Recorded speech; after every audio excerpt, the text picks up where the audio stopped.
సమావేశంలో కమిటీల నియామకం పైన, పార్టీ సంస్థాగత నిర్మాణం పైన మేమందరం కూడా చర్చించుకోవడం జరిగింది. రేపు ఫిబ్రవరి 18వ తేదీలోగా మా నాయకుడు, మా పార్టీ అధ్యక్షులు శ్రీ జగన్మోహన్ రెడ్డి గారి ఆదేశాల ప్రకారం కమిటీల నియామకం అంతా అనుబంధ సంఘాల కమిటీలతో సహా పూర్తి చేయాలని ఒక టార్గెట్ పెట్టుకున్నాం. ప్రతి వార్డులోనూ ప్రధాన కమిటీ, అనుబంధ సంఘాలతో సహా అన్ని సంఘాలని కూడా నియామకం చేస్తాం. ప్రతి ముఖ్య కార్యకర్తని ఈ నియామకాల్లో తీసుకొచ్చి వాళ్ళందరినీ కూడా సంస్థాగత నిర్మాణంలో భాగస్వాములను చేయబోతూ ఉన్నాం. ఇది పార్టీ పరంగా గతం నుంచి ఉన్నప్పటికీ కూడా ఇంకా క్షేత్రస్థాయిలో పటిష్టం చేసే విధంగా ముందుకెళ్తూ ఉన్నాం. ఇంకా రెండో విషయం ఏంటంటే, చెప్పిన అబద్ధాన్ని పదే పదే చెబితే అది నిజమని నమ్మించవచ్చనే ఒకే ఒక సిద్ధాంతం మీద చంద్రబాబు నాయుడు ఆధారపడి పనిచేస్తూ ఉన్నాడు. వాళ్ళు ఆ సిద్ధాంతం ప్రకారమే దావోస్ వెళ్ళి కూడా పచ్చి అబద్ధాలని అక్కడ మార్కెటింగ్ చేస్తూ ఉన్నాడు ఆయన. జగన్మోహన్ రెడ్డి గారు అధికారంలో ఉన్నప్పుడు చేపట్టిన పనులు, తీసుకొచ్చిన ప్రాజెక్టులు కూడా తనవే అని అక్కడ బిల్డప్లు ఇచ్చే కార్యక్రమం అక్కడ నడుస్తూ ఉంది దావోస్లో. ఈయన అక్కడ ఈ బిల్డప్లు ఇస్తూ ఉంటే ఆయన్ని కీర్తించే సొంత మీడియా వాళ్ళు ఏం చెప్తున్నారంటే 15 సార్లు ఇప్పటికి దావోస్ వెళ్ళాడు కాబట్టి ఈయన దావోస్ మ్యాన్ అంటున్నారు. దావోస్ మ్యాన్ అంటే అర్థం ఏంటని గూగుల్ సెర్చ్ చేయండి. కార్పొరేట్ శక్తుల కోసం మాత్రమే పనిచేయగలిగిన వాడు, సామాన్యుల్ని పట్టించుకోని వాడు అనే అర్థం చెప్తోంది గూగుల్. నిజమే, ఆయన దావోస్ మ్యానే. అక్కడికి వెళ్ళి ఎవరితో ఒప్పందాలు చేశాడంటే, పక్కనున్న హైదరాబాద్లోని కంపెనీలు, బెంగళూరులోని కంపెనీలు వీళ్ళతో ఒప్పందాలు చేస్తున్నారు. వీటిని తమ సొంత పత్రికల్లో హెడ్లైన్లుగా అచ్చేయిస్తున్నారు. చిత్రం, బెంగళూరుకి ఢిల్లీకి సంబంధించిన ఒక కంపెనీ 91,000 కోట్ల పెట్టుబడి పెడుతుందంట ఈ రాష్ట్రంలో. తండ్రి కొడుకు అక్కడ ఒప్పందం చేసుకున్నారంట. ఈ 91,000 కోట్ల పెట్టుబడితో 1,00,000 ఉద్యోగాలు వస్తాయంట. ఇంతకే ఏంట్రా దాంట్లో ఏముందని వెళ్తే, మళ్ళీ విశాఖపట్నంలోనే ఐటీ టవర్స్ కడతారంట ఆ కంపెనీ వచ్చి. ఐటీ టవర్స్ కడితే 1,00,000 ఉద్యోగాలు ఆ టవర్స్ ఇస్తాడా? అందులో తర్వాత వచ్చిన కంపెనీలు ఇస్తాయా? పచ్చి అబద్ధాలు చెప్పుకుని ఎంతకాలం ఎలా బతికేస్తారో మాకు అర్థం కావట్లేదు. ఇంతకుముందు వరకు ఈజ్ ఆఫ్ డూయింగ్ బిజినెస్ అని చెప్పేవాడు, ఇప్పుడు స్పీడ్ ఆఫ్ డూయింగ్ బిజినెస్ అంటున్నాడు. ఎందుకు స్పీడ్ పెంచాడో తెలుసా మీకు? 3 ఏళ్ల తర్వాత తను రాననే విషయం ఆయనకే తెలిసిపోయింది, గవర్నమెంట్ రాదని. అందుకే స్పీడ్గా చేసుకుందాం అనే కార్యక్రమం నడుస్తున్నట్టుంది.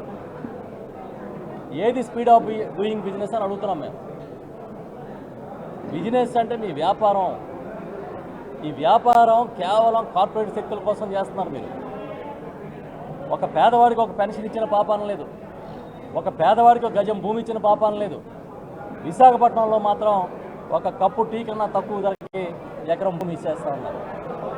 ఆయన చెప్తా ఉన్నాడు దావోస్లో, అక్కడ పెట్టుబడిదారులు మీరు రండి, మీకు ఇచ్చే ప్రోత్సాహకాలకి ఒక ఎస్క్రో అకౌంట్ ఓపెన్ చేస్తామని. అంటే ఎస్క్రో అకౌంట్ అంటే దానికోసం మాత్రమే నిధులు ఖర్చు పెట్టే విధంగా, నిధులు విడుదల చేసే విధంగా ఇంకా దేనికి ముట్టుకోకుండా ఒక అకౌంట్ ఓపెన్ చేస్తారు. ఆ అకౌంటు పెట్టుబడిదారుల ప్రోత్సాహకాలకి ఓపెన్ చేస్తారంట. కానీ ఈ రాష్ట్రంలో ఉన్న ఎంఎస్ఎంఈలకి ఇవ్వాల్సిన ప్రోత్సాహకాలు ఇవ్వలే. ఎస్సీ ఎస్టీలకి ఇవ్వకపోతే వాళ్ళు ఏపీఐసి ఆఫీస్ ముందు ఎస్సీ ఎస్టీకి సంబంధించిన చిన్న పారిశ్రామికవేత్తలు తమ కాళ్ళ మీద తాము నిలబడదామని పరిశ్రమలు నడుపుకుంటున్న వాళ్ళు ధర్నా చేస్తుంటే అరెస్టు చేయించాడు. ఈ నెల్లి పెద్ద పారిశ్రామికవేత్తలు రమ్మని పిలుస్తాడు. దీంట్లో రహస్యం ఏంటని అడుగుతున్నాం మేము. మన దగ్గర పుట్టి, మన దగ్గర చిన్నదో పెద్దదో ఒక ఇండస్ట్రీ పెట్టి దాన్ని నడిపి 10 మందికి ఉపాధి ఇచ్చేవాడికి నువ్వు సాయం చేయలేకపోతున్నావు. పెద్ద కంపెనీలని, ఎక్కడెక్కడ ఉన్న కుబేరుల్ని పట్టుకొచ్చి ఇక్కడ భూములన్నీ పంచుతానంటాం. ఇది ఎక్కడ న్యాయం అని అడుగుతున్నాం మేము. కాకినాడలో గ్రీన్ అమోనియా కంపెనీని, గ్రీన్కో కంపెనీ స్టార్ట్ చేస్తే ఇప్పుడు అక్కడికి వెళ్ళి తండ్రి కొడుకు చెప్తున్నారు, ప్రపంచం అంతా గ్రీన్ అమోనియా కోసం ఆలోచిస్తుంటే మేము అప్పుడే ఎగుమతి చేసే స్థాయికి వచ్చామన్నాడు. నువ్వా? నీకేం సంబంధం? 2023లో జగన్మోహన్ రెడ్డి గారు ముఖ్యమంత్రిగా ఉన్నప్పుడు దానికి సంబంధించిన ఒప్పందం జరిగింది. ఆ టెక్నాలజీ తెచ్చుకున్నది గ్రీన్కో కంపెనీ, అనిల్ గారు వారు. దాని నిర్మాణం చేపట్టి ఎన్ఎఫ్సిఎల్ని టేక్ ఓవర్ చేసి కార్యక్రమం అంతా చేస్తుందో వాళ్ళు. మధ్యలో నువ్వెక్కడి నుంచి వచ్చావు?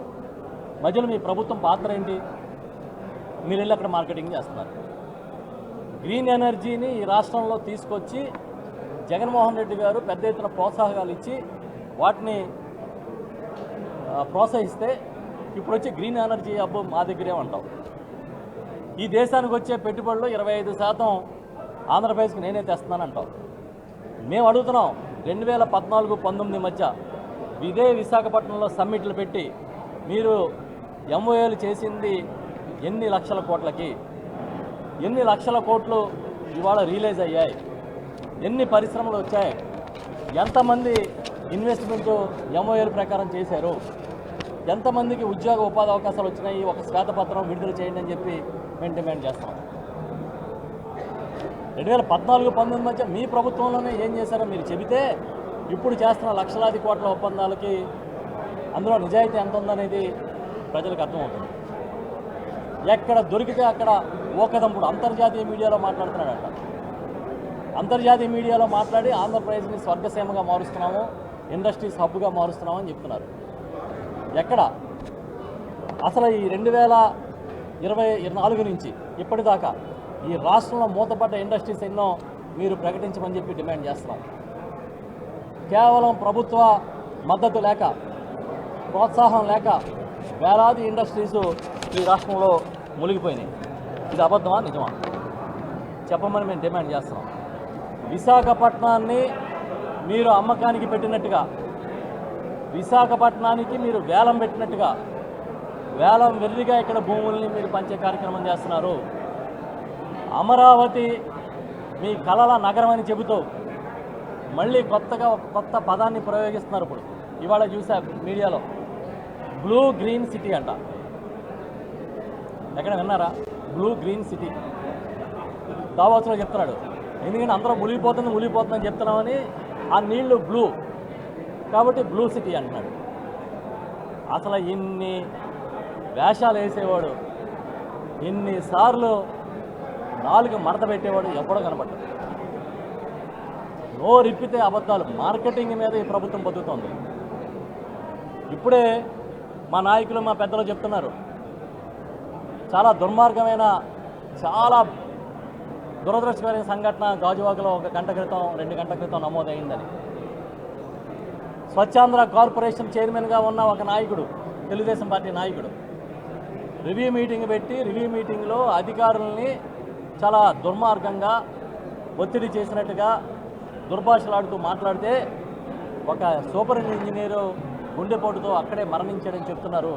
ఇది కానీ వాస్తవం అయితే, ఇది కానీ నిజమైతే ఈ ప్రభుత్వం చాలా దుర్మార్గమైన పద్ధతిలో వెళ్తున్నట్టుగా అందరికీ అర్థమవుతుంది. కనుక పద్ధతి మార్చుకోండి, క్షమాపణ చెప్పండి అని చెప్పి మేము డిమాండ్ చేస్తా ఉన్నాం. తప్పు చేస్తే, తప్పు జరిగితే అది అధికారులది. ఎక్కడైనా చెత్త ఓడ్చకపోయినా తప్పు అధికారులది. ఎక్కడైనా ఏదైనా కొంచెం బాగుంటే మాత్రం అది చంద్రబాబు నాయుడు గారి వారి ప్రజాప్రతినిధులది. ఇదెక్కడ న్యాయం? ఈ ప్రభుత్వంలో అధికారులు వేరు, ప్రభుత్వం వేరు, మంత్రులు వేరు ఉంటారా? వీటందరినీ కలిపి ప్రభుత్వం అంటారా? ఇలాంటి దురదృష్టకరమైన సంఘటన జరిగిన దానికి మేము తీవ్రంగా చింతిస్తూ ఆక్షేపిస్తున్నాం. ఇలాంటి పునరావృతం కాకుండా చూడాలని చెప్పి వైఎస్ఆర్ పార్టీ డిమాండ్ చేస్తాం. ఓకే, అదే చంద్రబాబు నాయుడు గారు తన ప్రయోజనాల కోసం దేన్నైనా సరే వదులుకోవడానికి సిద్ధం. బీజేపీతో బంధం కోసం, కేవలం వారితో మైత్రిని కంటిన్యూ చేయడానికి, మనకి విభజన చట్టం ద్వారా వచ్చిన రైల్వే డివిజన్ని కూడా ఇవాళ పేరుకి నేతి బీరకాయలాగా తయారు చేస్తూ ఉన్నాం. కేకే లైన్ లేకుండా విశాఖ రైల్వే డివిజన్ దేనికోసం? అంటే ఈ డివిజన్కి ఆదాయం ఉండదు. ఇది ఊరికే ఏదో పేరుకి పేపర్ల మీద ఉన్నట్టుగా ఉంటుంది. రేపు ఎప్పుడో ఇది వైబిలిటీ కాదు, ఈ డివిజన్ అవసరం లేదని చెప్పి ఎప్పుడో మూసేస్తారు, ఎత్తేస్తారు. అసలు మన రాష్ట్రంలో ఉన్న కేకే లైన్, మన రాష్ట్రానికి మన పోర్టుకి ఎగుమతులు దిగుమతులు జరుగుతున్న ఆ కార్యకలాపాలకు సంబంధించినవి వదులుకోవడానికి ఎలా సిద్ధమైంది ఈ ప్రభుత్వం? ఎందుకు చంద్రబాబు నాయుడు గారు అడగటలేదు అని చెప్పి మేము ప్రశ్నిస్తున్నాం. మీకు బాధ్యత లేదా చెప్పమని మేము డిమాండ్ చేస్తున్నాం. ఊరికే ఎందుకంటే పైన ప్రచారం చేసుకోవడం తప్పించి లోపలికి వెళ్తే అంత డొల్ల. ఏదో ఆ రోజు హెడ్లైన్ కావాలి, ఆ రోజు ఛానల్లో ఒక మంచి న్యూస్ కావాలి, మనల్ని కీర్తించే కార్యక్రమం కావాలి, ఇది తప్ప వేరే ఏ కార్యక్రమం లేదు. విశాఖ రైల్వే డివిజను ఆ రోజు ఏదైతే ప్రజలు డిమాండ్ చేశారో ఆ రూపంలో కేకే లైన్తో సహా వచ్చి తీరాల్సిందే. లేకపోతే మేము కూడా వైఎస్ఆర్ పార్టీ తరఫున ఇది వచ్చే వరకు గట్టిగా నిలబడి పోరాటం చేస్తామని చెప్తున్నాం.